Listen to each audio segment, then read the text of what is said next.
Okay, in this tutorial, I'm going to take you through the process of picking up a box, which involves moving between FK and IK controls on the character's hands. And the swapping process of FK to IK is its own challenge, as is the process of making the character physically pick up the box, which is going to result in us needing to use some constraints.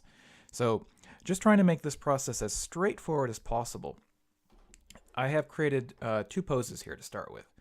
There's just the pose just before the reach, and then there's the pose as the character is reaching. And if I pop over here into my standard perspective view, where you can see all the way around our character, what we'll notice is that these arms are in FK mode for the entire time. Now let's just go ahead and make my timeline not quite so long. We'll keep it very short there. So FK arms is fine. That's the way that we normally animate our arms. But when we get to the point where we want the character to pick up the box, we're going to need to switch to IK mode, because we're going to create some constraints where the box controls the IK wrists, and the wrists follow along whenever we move the box around. Okay, well, knowing that, let's just go ahead and go to frame 3, and what we're going to try to do is to get our IK arms to match the same location as our FK arms.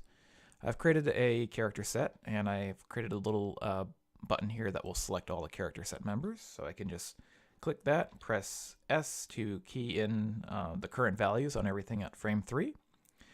Now, what I want to do is basically switch from FK mode to IK mode here for my arms. If I click on my little control here at the center, I can change this to left arm FKIK and right arm FKIK. All right, so that switches it to the IK mode. And as what we can see here is that these hands have been left behind. The arms are still more or less in the T-pose position, what we would have seen if we just left the character in T-pose. And therefore, it's one thing to be aware of is that, when you're animating in FK, you're not laying down keys necessarily on your IK keys. And that when you switch here, they are often really far back in space from where you started. So you have to bring them farther forward. It is a little bit of a challenge to figure out how do I match the position of this hand, for instance, to where it was here. Now you could go back and forth and just click back and forth between your poses to try to eyeball it essentially, but that can take a while. So my shortcut to do this is to go back to the frame where there was just the FK hand.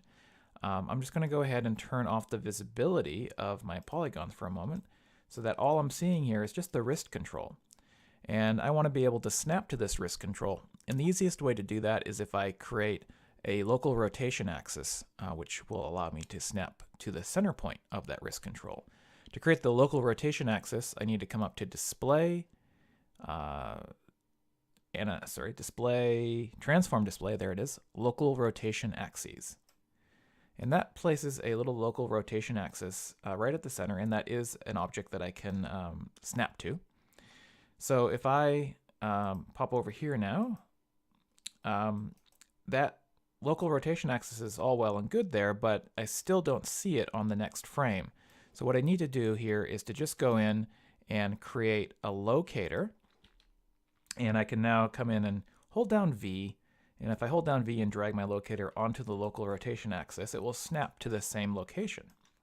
Now I can see where in space that local rotation axis was, right?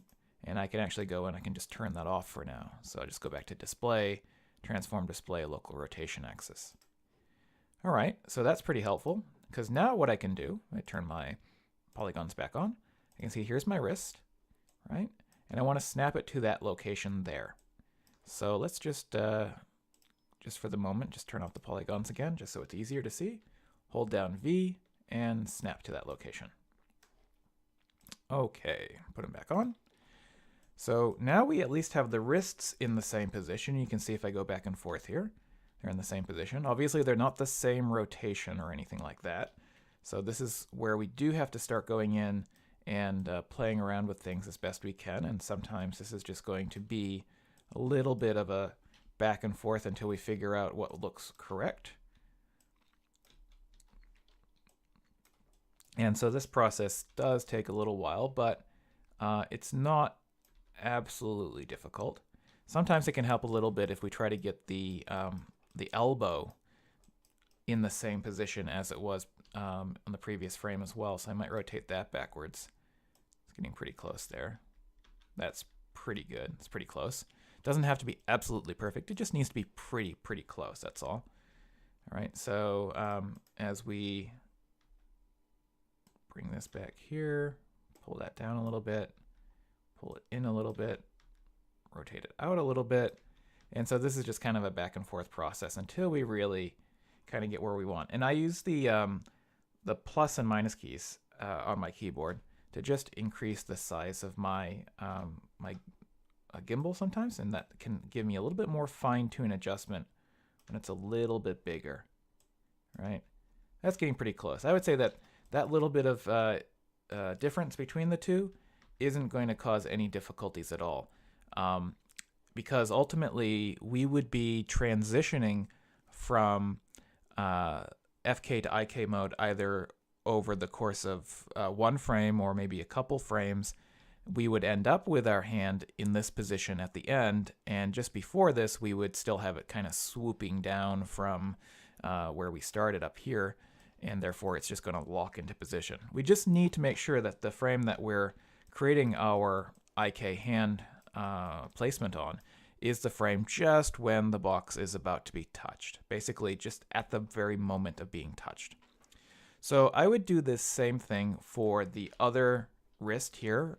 It's the exact same process, so I'm not going to repeat that in this video. I'm just going to do it between videos, and when we come back we'll take a look at the next step in this process.